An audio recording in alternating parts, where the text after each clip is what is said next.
Michael Carnevale is Grant Manager and Financial Advisor. Securities offered through Raymond James Financial Services Incorporated, 400 Southbridge Street in Auburn, Massachusetts, 1-800-657-9126. A member of FINRA SIPC and are not deposits, not insured by FDIC or any governmental agency, not guaranteed by Webster 5 Cent Savings Bank, and subject to risk, may lose value. Webster 5 Cent Savings Bank is not affiliated with Raymond James Financial Services Incorporated. The information contained in this report does not purport to be a complete description of the securities markets or developments referred to in the material. The information has been obtained from sources considered to be reliable, but we do not guarantee that the foregoing material is accurate or complete. Any information is not a complete summary or statement of all available data necessary for making an investment decision and does not constitute a recommendation. Any opinions are those of Michael Carnevale and not necessarily those of RJFS or Raymond James. Expressions of opinion are as of this date and are subject to change without notice. Good afternoon, ladies and gentlemen. This is the Long Hill Report. I'm Richard Morco, your host, and with us is Mike Carnevale, Conversations With. We're here for our March meeting, and this a famous person, communist person, said sometimes decades happen within a week, whereas weeks happen in decades. Well, a lot of history is happening as we speak. A war started. We started a war, let's be honest. There's no nice way to put it. We murdered the head of another state after telling him we were in negotiations. We started this war at the behest of another country. We don't need this war, but we did it. And what has been the result? I'd fill that tank pretty quick on your car. The most cited American grade of crude petroleum, West Texas Intermediate, is at over $80 a barrel. A week ago or so, it was in the 60s. Mm-hmm. So you're going to be seeing that, ladies and gentlemen. We didn't have to do this, but we're doing it. Other than that, things are okay, or not. Well, no, they aren't. Oh, they were up until February 28th. The Dow, which is Mike's favorite thing in the world, because it's always up, is down. Is now down. So, however, the previous month, and we're basically a discussion of the previous month, wasn't bad. Mike can speak to that. Previous month was pretty good, of course, kind of cancels out what's happening now, but sometimes it's good to look back. It was a happy month. It was a happy month, and historically, February is not a good month. It ranks near the bottom on performance, and there's been a lot of big swings that happened historically in February. One of them was the beginning of the financial crisis in 2009, there when the market dropped 11% in a year. It really hasn't been a really great February since 1998, when it went up 7%. And so recent history, not much has happened in February. That kind of continued in 2026. The Dow for the entire month gained 106 points, which is less than 0.25%. But positive nevertheless. And there were 3 all-time closing highs. And it was the first close over 50,000. Maybe the last close over 50,000. We don't know. But we're somewhere around high 47s now or something. That's a big drop when you consider, just in a few days. A few days, yes. Yeah. Less than a week, really. Mm-hmm. And year to date, the Dow's up 2%. It's at the end of February. It's negative now for the year. Again, because of what's happening, in the Middle East. That's big stuff. It is. You don't know how that's going to all end. I mean, Oh, there'll be, we'll have big parades. There'll be victory in Iran Day. oh well, This will be our biggest victory since Grenada. is that before or after the 250th? We got all the and the World Cup. The World Cup. Yeah. Look at the hockey game. Hey, that's all that really matters. Anyway. That's right. But we tend to look at more of the technical side in the economic reports, but it just shows you that out of the blue something can happen, and it can make all these numbers. We'll look kind of foolish, really, when we say, well, this, that, and the other thing without mentioning the big event. There was a report. They killed the leader of the thing. Right. Which, in the words of the way they did it and everything, in the words of Shakespeare, murder most foul, as in the best it is. Mm-hmm. And I heard that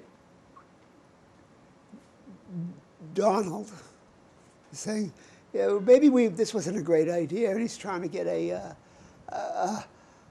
mediation, some way to get out of it. Mm-hmm. Who's going to believe you anymore? Correct. Every time they meet with you, you kill somebody. Yeah. So if this looks like it's going to be a while. Yeah, I think it'll probably last. Well, you look at Russia, Ukraine. That's lasted a lot longer than people thought. Was it now 4 years? Everybody was saying, "Oh, no, this is just going to collapse." Right. Russia's going to lose. Russia's dead. Yep. This Putin guy, Yeah. And I think this will last. At least as what's happening with the stock market in the last couple of days would lead you to believe this is going to be lasting longer rather than shorter. Well, they say we're not going to put boots on the ground. Mm-hmm. Which, I'm glad we're not going to put right. But we need boots on the ground to do this. Right. Where did we find boots on the ground? The Kurds. Right. The most betrayed nationality ever. Mm-hmm. Everybody allies with them and then cuts their throats. Yeah. And so we're pushing them to go in, mm-hmm. and they will fight bravely. They will fight creatively, and we'll pull the rug out from under them. Yeah. I mean, maybe not, but if past his prologue. Oh yeah. Quoting the bard again. Yep. So next month, ladies and gentlemen, if we're here. But you're right. It's very dangerous times. And a lot of it's from our side, unfortunately. Well, they didn't seek the battle with us. Right. We did it at the behest of another country. We didn't, it was nothing in this for us. Right. So we just hold on and we'll report the truth again next year. If we're here, we will report the truth again. And it's easy to report the truth about February. It ain't going to be that easy about March. Correct. Yeah, I would think so. I mean, I think, and the problem you have, I think, is, as we've seen in previous events, the administration's attention span is not that long. First it was Canada, you don't hear anything more about that. Then you bounce to Greenland, you don't hear anything more about that. Then it's Venezuela, you don't hear anything more about that. Then it's you better watch out for Mexico or Colombia, you don't hear anything about that. Now it's Ecuador, we also sent troops to Ecuador. Right. So I think that's the unsettling thing is, well, the president believes it. I don't think the president believes really in anything. Well, his first administration, Totally different. yeah, it was totally. I thought that I didn't think he was a nutcase. Yeah. Just his use of language. The Don Rowe doctrine. And, are you guided by morality? My own morality. Right. What planet is that on? Yeah. So I think there's people who do run him. His goofy son-in-law, and a few other wealthy people and big donors. And what is he going to say? I'm doing this. He can't say, I'm doing this because I'm owned by other people. Right. Even though he is. Right. Yeah. And it's how it all ends is obviously. I mean, I would never have wanted to see a second Biden administration either. No. I mean, if it's a yes or no, it would have to be a no also. But what do you have then? Well, what are your choices? It was democracy. I think we're seeing a little endgame democracy here. I remember, I don't know if you study history a lot, but Portugal had a leader, Salazar. He was he was kind of considered a dictator, but it was kind of a loose thing. Everybody agreed he was the only guy who could run the country, until he wasn't, and then they kind of got rid of him. But American diplomat Dean Acheson said, of all the people who are presidents, potentates, leaders, he was the only person. He was the Platonic philosopher king. Now, a Platonic philosopher king goes back to the idea Plato was saying the man who should run the country should be completely wise and know what he's doing. Name a Platonic philosopher king we've had in this century. Right, yeah.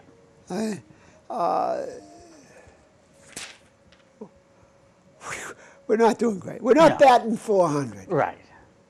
I think we got to get back to this stuff, though. Well, there is some good news. If it's ancient history by now. But let's have some happy talk, please. Before everything goes completely dark, we will say that March historically is a better month than February. Kind of ranks in the middle, so there's some hope there. A lot of good things happen in March. The greatest bull market ever, 2009, when the Dow was at 6,500, began in March. And since that day, the peak of the financial crisis back in 08 and 09, since that day, had you stayed invested, on average, the Dow returned 14% per year. That's a very good It's a pretty good return for the past 17 years. Yeah. But it was also the worst was the start of COVID-19. March of 2020, the market dropped 13%, but it recovered very quickly. And last year was the worst March since 2020.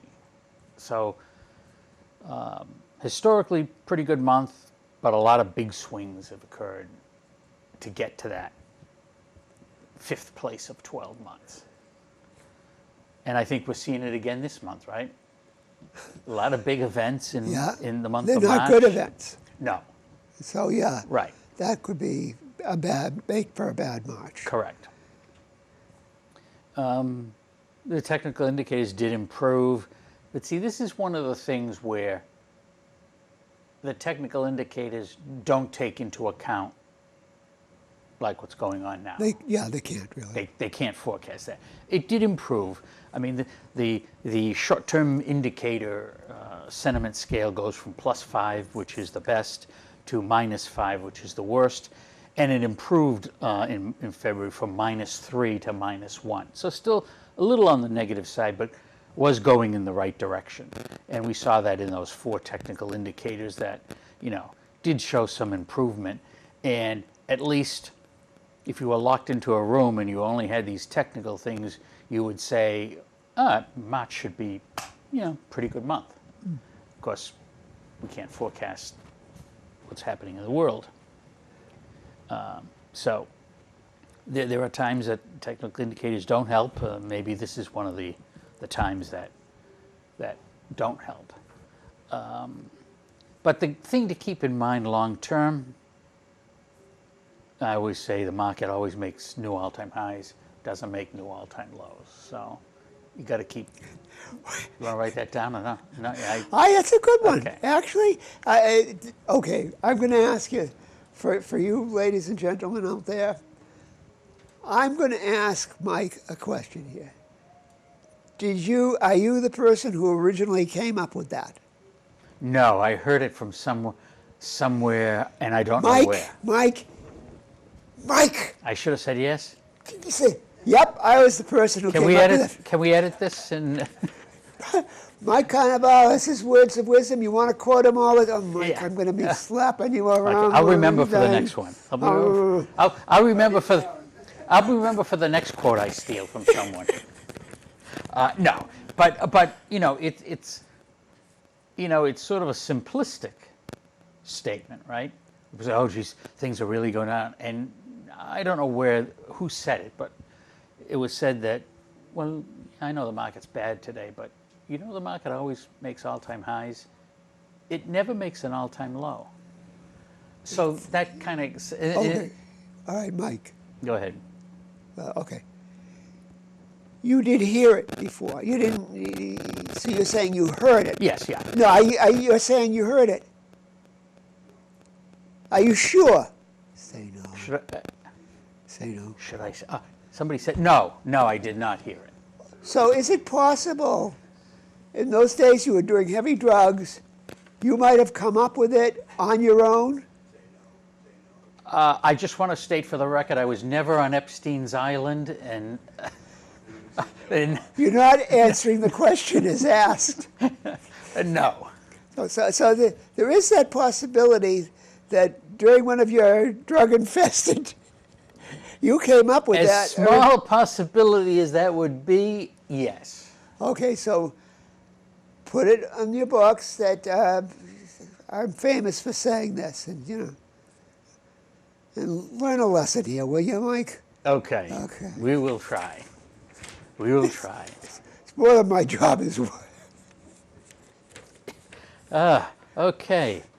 You want to look at the major news, or? Oh, well, as opposed to the minor news, Okay. because it's all major news now. Yeah. Fed meets this month, the middle of the month, 18th. Not likely to cut interest rates. About a 94% chance, so rates don't look like they're going to go down. I mean, has anything changed from the news? Is it the immediate news change anything? Well, the interesting thing is, although the Fed may not cut interest rates in general are going down because money's pouring into bonds, getting out of stocks because of the fear. So it's sort of, it's doing it, if people wanted lower interest rates, what's going on in the Middle East right now is allowing rates to go lower. Probably only temporary until the inflation part kicks in. Okay. But interest rates, not much happened around the world in February. Bank of England and the European Central Bank met and decided to do nothing. Australia did increase their short-term interest rate. What did Turkey do? Nothing. Gosh, they used to be our bellwether. They used to be the one who used to always make a headline. And now I got to laugh. We're going to have a laugh here, folks. Yes. The next little thing on here, oil rose to $67 from 66 a barrel. Yeah. Ladies and gentlemen, never say we don't have a sense of humor here. That is ancient history. It's over 80, right? Over 80. And And I was reading about reports from the Strait of Hormuz that the day before the war started, there were something like 22 ships going through it. Okay. Next day there were 4, maybe none now. Yeah, You know. yeah. And fill the tank soon. Yep, that's gonna at least for the short term, ever increasing gas prices. You know, day by day. Remember what they used to say in World War II? No. Was this trip necessary? Oh.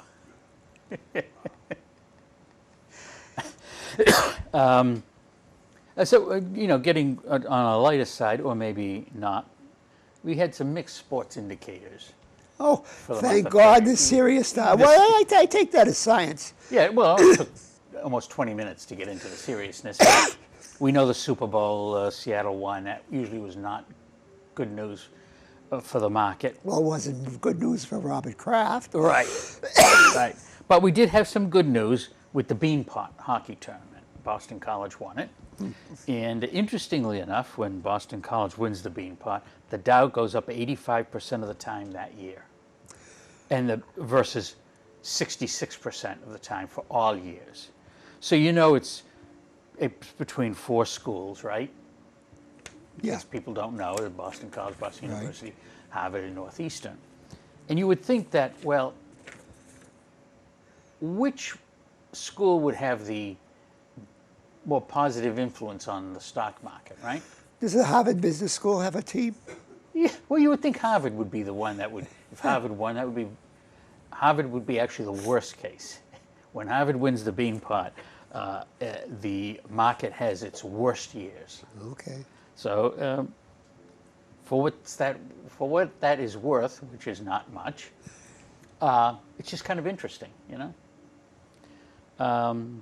And then we got the economic stuff. More of the same, really. Nothing really has changed inflation-wise. Nothing has changed in the jobs market, unemployment. Nothing has really changed. It's all really now wrapped around what's happening in the Middle East. Well, we basically do history here, so Right. it wasn't a bad month, though. It wasn't, no. I mean, inflation is, consumer price index over the past year is up 2.5%. Producer prices are up about 2.9%. The producer prices have been going up a little faster, which can cause some concern that that will pass over into, you know, the producer will pass over their higher costs to the consumer. Well, where has a producer never passed over? No, right, correct. And then you got the whole thing with the tariffs, and you know, there's talk, are they going to have to rebate all this money? And you know, what about the people who paid higher prices due to are they going to get a reduction, a rebate or something? You know, so it's a mess, really. I mean, you know, it's. Well, I kind of have a theory, and I don't stand behind it in the least, about the tariffs, in that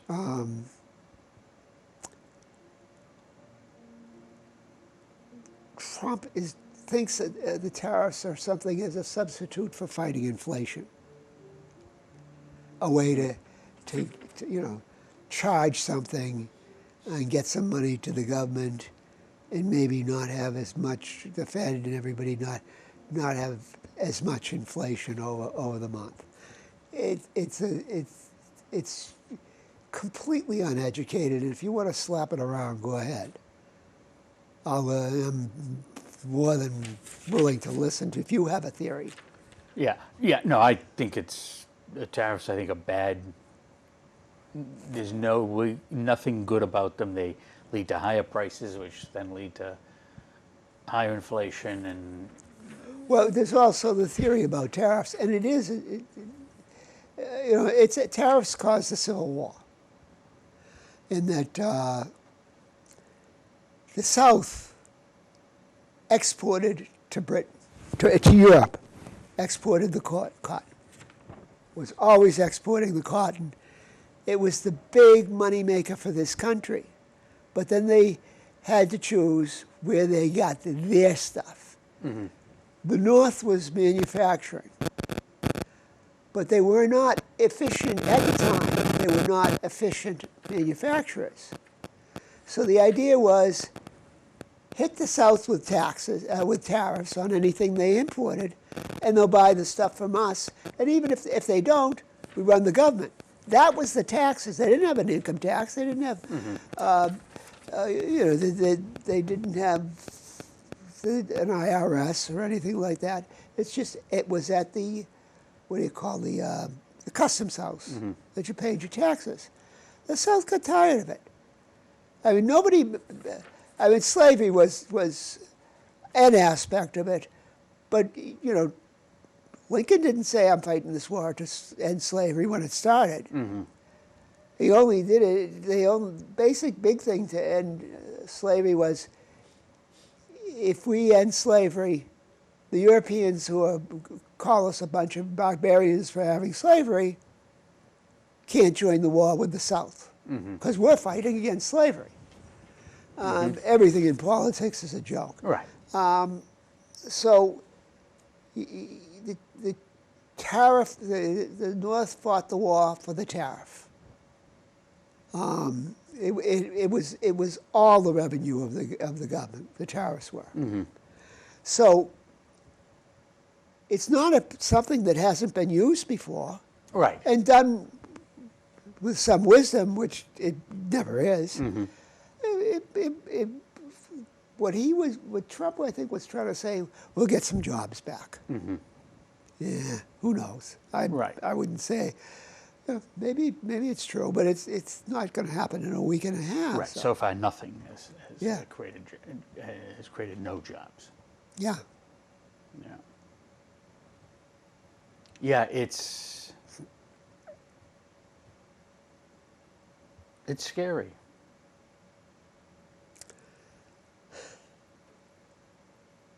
I mean, when you see things like, the market moving 1,000 points a day, upside as well as downside, that's not normal. That isn't good. And, now something has to happen to, change that momentum. All right. In the 80s, before the 80s, what was the Dow at, roughly? Yeah, Oh, it was well under 1,000. well under 1,000. Yeah, probably Well, 800. What is the time frame that means it's a good thing? So we went from before the 80s until 2025. We got up to early 2026. We get up to over 50,000. Is that a good thing? Is that reality? Well, if it's going up faster than inflation, yeah, it's a good thing, and it was.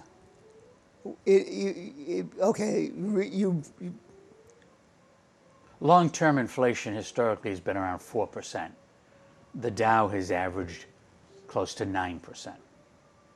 Long-term, but there were periods, 1968 to 1982, where the Dow's return was 0. Yeah. And inflation was obviously much higher than that, right? Yeah. So there are periods of time where it is not a good thing. I'd say, since the financial crisis in 08, 09, it's been a good thing. The stock prices have gone up faster than inflation.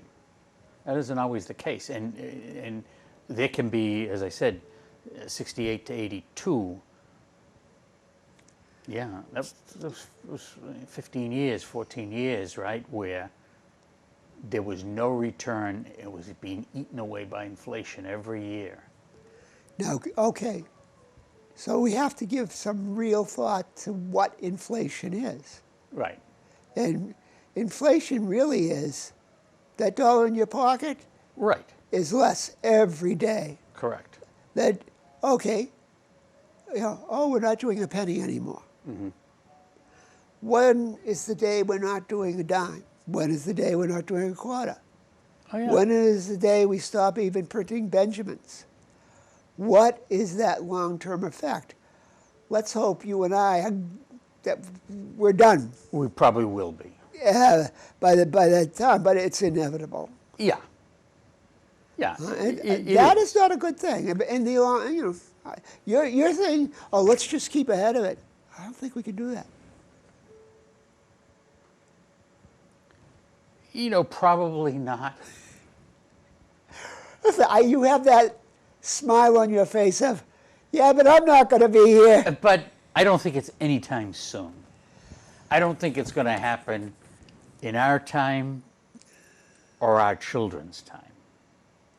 I do believe in our children's time. You think so? I believe. Well, like I've given you this thing, I've told you this many times. I'm the kid of 5 years old, 1955, 6 years old, 1956. Mm-hmm. I grabbed the 6-pack of Coke bottles, take them down to the store, get the $2 for each thing, and then buy with a nickel a pack of M&Ms. Mm-hmm. That same pack of M&Ms sells at Dollar General for $1.50. Mm-hmm. So the dollar is worth, what, 1/30th of what it was? Right. Can we, you and I, it's probably above our pay grade to figure out the day and the hour when that comes really a cropper, but it's eternal, and it's the average Joe here who isn't invested in his 401k, every year it steals from him. Correct. Right. And that's why you have to be. But not everybody is. But not everybody is. No, that's true. I mean, right. Not everybody is, and we see it, every day. There's a widening gap of the people who, got the 14 for 17 years and have not. And it's like, they were like this, and now it's like this. And the ones that did not, it's all over, really. They will never be able to catch How many up. millions in the population? And how many millions, if there are enough of them, the pitchforks come out? Oh yeah. Oh, I think it's a majority of them have not. So the crisis, in a sense, is now. It is, yeah, I think so. Because it's getting late, you give us the jobless and employment report, and then we'll. Yeah. So you look at the jobless claims, 212,000. The number to focus, I think, on is, at least historically, 250,000 before they hurt the economy. We're not near there yet. Long-term unemployment, people out of work 26 weeks but still looking, 1.8 million. That's the lowest it's been since September of 2024. The other side of the employment market is the employment report. That's how many people found jobs, 130,000. The number there to focus on is to help the economy has to be 150,000. So you can see what you look at those two, fewer and fewer people getting laid off, but fewer and fewer people are also finding work. Well, it's been a happy report all over, or not. If we're The report isn't bad. No, if we're around in March. We are around in March. You mean to the end of March? To the end of March. Okay. Then we will see what the remaining 3.5 weeks bring. Okay, ladies and gentlemen, ending on a not so happy note, but we hope you'll be here. We hope things work out for the better, and we wish you a happy month. This is Richard Morco and Mike Carnevale signing off.